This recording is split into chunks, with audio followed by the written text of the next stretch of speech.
Man,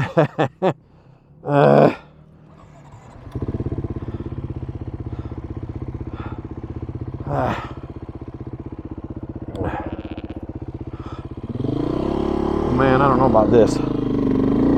This is much steeper than it looks, and my rear tire is down in this rut.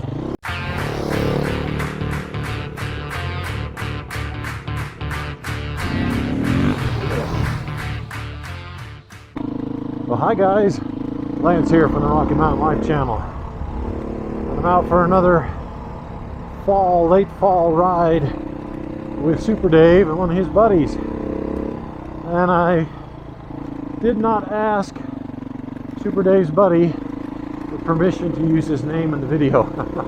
I like to do that before I just start naming names.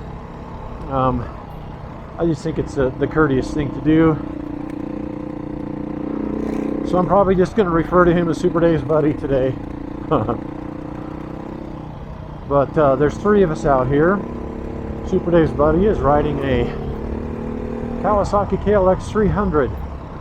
Not the dual sport version, the off-road trail version, no blinkers, things like that. And when we started from the trucks this morning, it was very clean. Mine is not. And then Super Dave is behind me, and he's still on his 2016 Beta 500 RRS. And we are back out at the Phantom Creek area, Rural Ridge area, north of the Divide, Colorado. But we're hitting some trails that I've never seen. So hopefully this will bring us some beautiful scenery, and hopefully I don't crash and kill myself. These guys are pretty good about not getting me killed, so at least Super Dave is.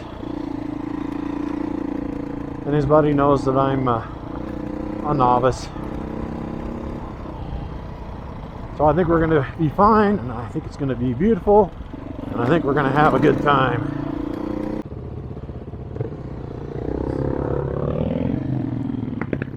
So we're turning on to 717D. That's what this is.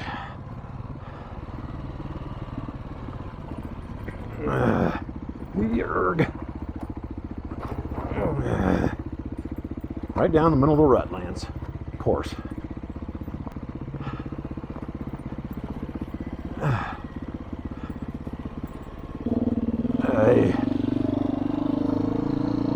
I can already tell that Super Dave's buddy is way faster than I am. I already knew that Super Dave is faster than me. So now I'm feeling awkward that I'm in the middle. I'm gonna be holding him up.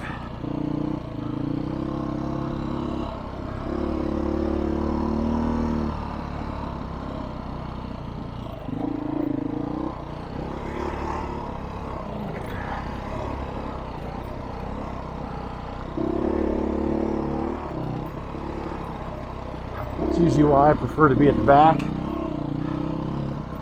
The Super Dave wants to be sweeper at the back to make sure in case I fall, he notices, you know, somebody sees. I don't just lay out there without help. So I appreciate that, but at the same time, I always feel like I'm going too slow. I'm going to hold everybody up.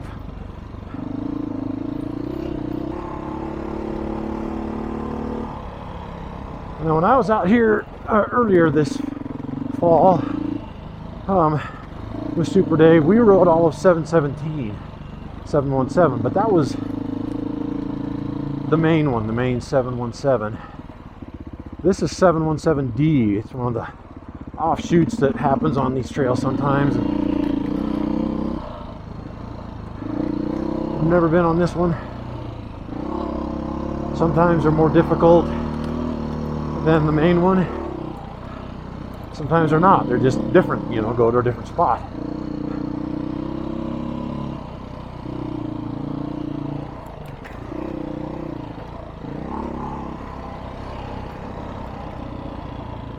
Water.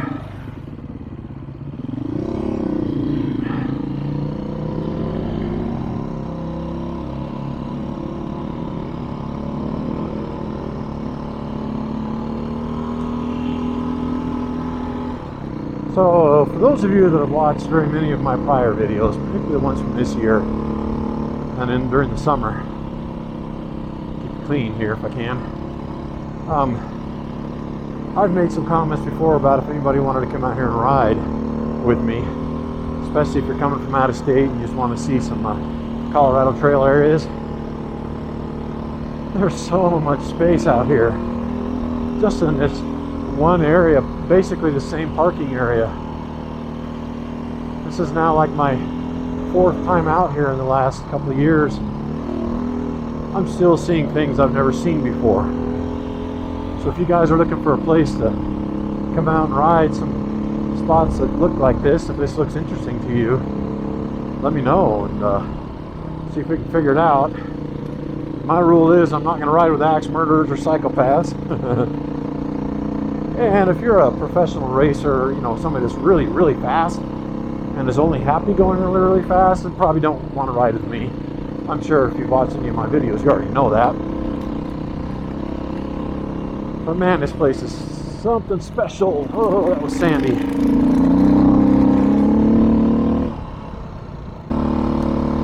So Super Dave's buddy tells me there's an uphill spot here with some interesting roughness. So I guess we'll find out.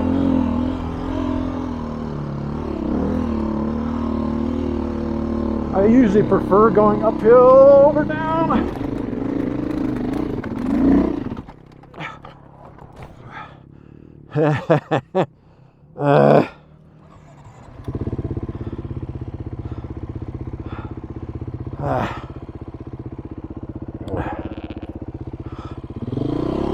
Man, I don't know about this. This is much steeper than it looks, and my rear tire is down in this rut.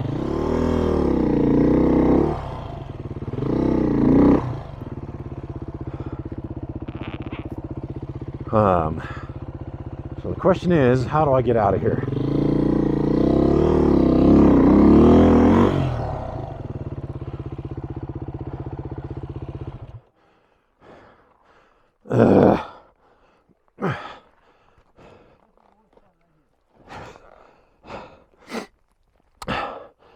Trying to think of what's the best way to turn this thing around.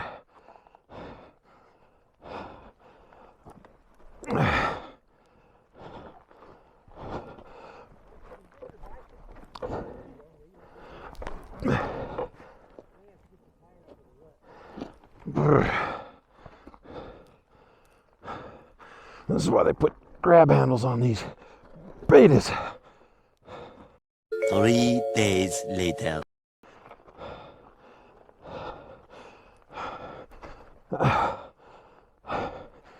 Well, I thought earlier the temperature was perfect. Now I'm hot. So I tried to go up this side of this rut here.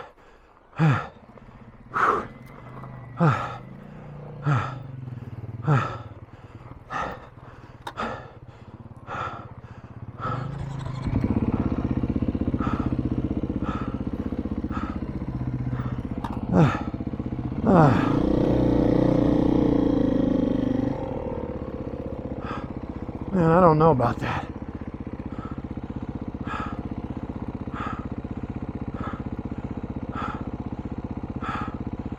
See, Super Dave's got up there on top of the hill. I don't know if you can see it.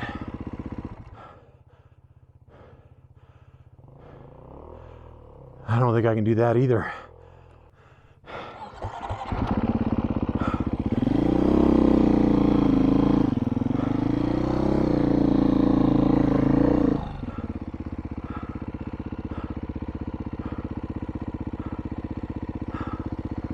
I don't know.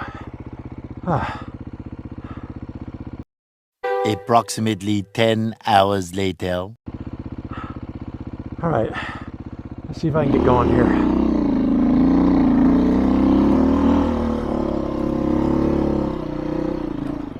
Oh, I got it stuck in that stupid rut again.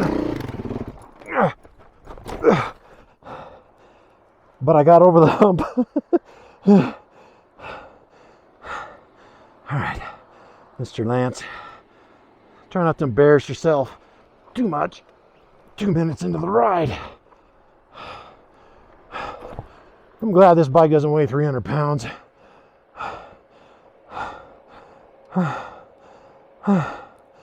Yeah. Doesn't mean it's not a bit of work to get it up, but it's not horrible. I'm gonna lay it over here so I can get on it on the other side.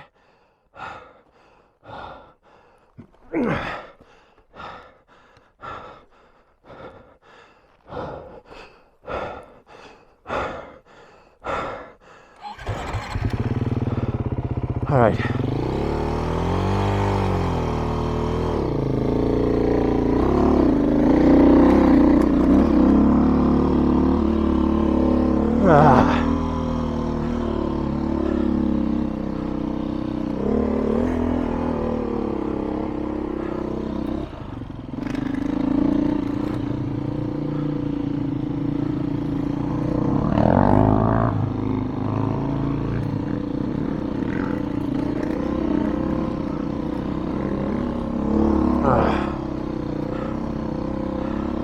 I'm not sure where I went wrong with that. Probably going too slow, if I had to guess. Didn't have enough momentum. Stalled the bike.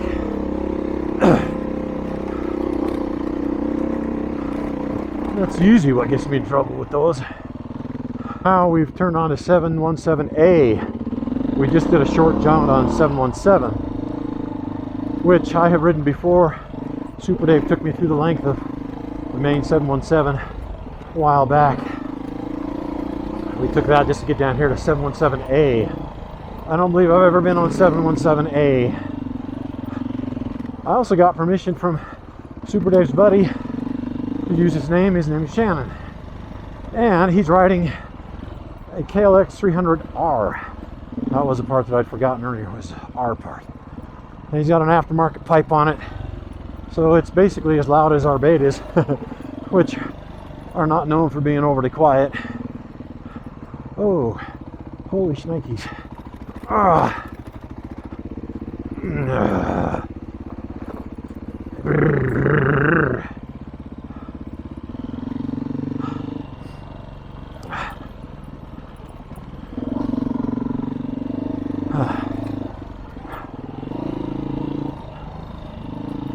Oh, don't go off that. Even though the bike would probably do it, but in fact, I know the bike would do it, but whether or not the person sitting on the bike could do it, that's the question. I've already tipped over twice today. Just stalled tip overs, not crashes really. To me, a crash is when you hit the ground with some speed, not from a stop. We're already through the gate. Okay.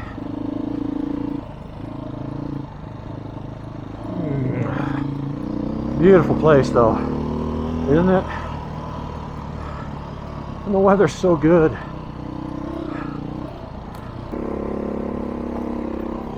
One of the great things I do like about living in Colorado though is even we're at elevation here. I don't know what our elevation is. We've got to be 9,000 something feet. Whoop-de whoop-de whoop-de whoops. But we have we average like 300 days of sunshine a year. And it's also very dry. We don't have a lot of humidity. And despite the elevation, because of the dryness and all the sunshine, and I'm sure it's just a combination of factors, our latitude and everything else, even this time of year, it's pretty trying to think and ride this at the same time. It's pretty good weather most of the time. That's what I'm trying to say. We're staring at November here in just a few days. Where I grew up on the Canadian border, we very often would get snow on Halloween. We used to trick or treat in the snow all the time. And it was not 9,000 feet. It was more like 800 feet above sea level. my hometown, but it was a lot further north. So anyway, I really like how we have such good weather at this time of year. Still be able to get out and do this. I'm assuming this is still 717A. I don't see a sign.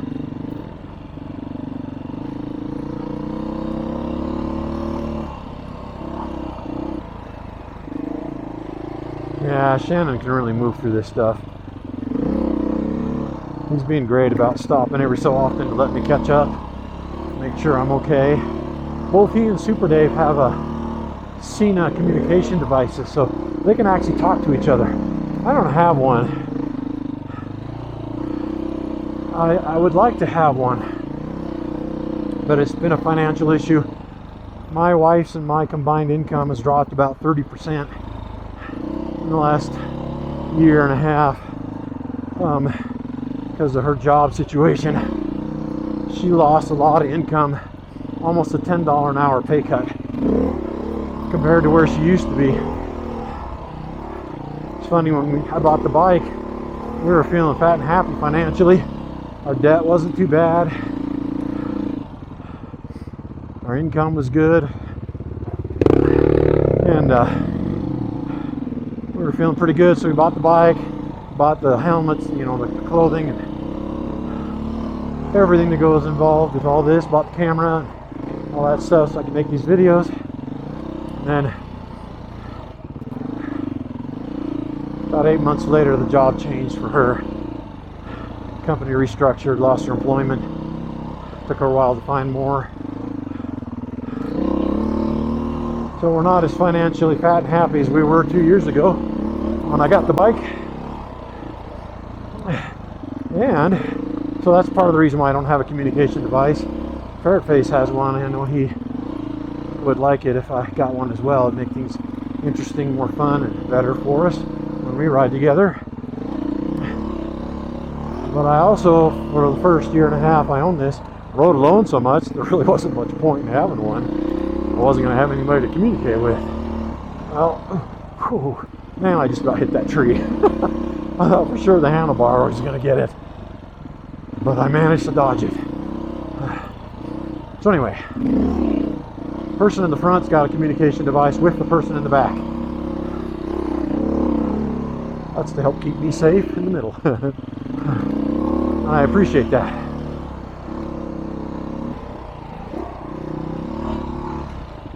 Anyways, guys, I appreciate you coming along as we work our way back. Thanks for coming along, watching me tip over, and I will see you next time.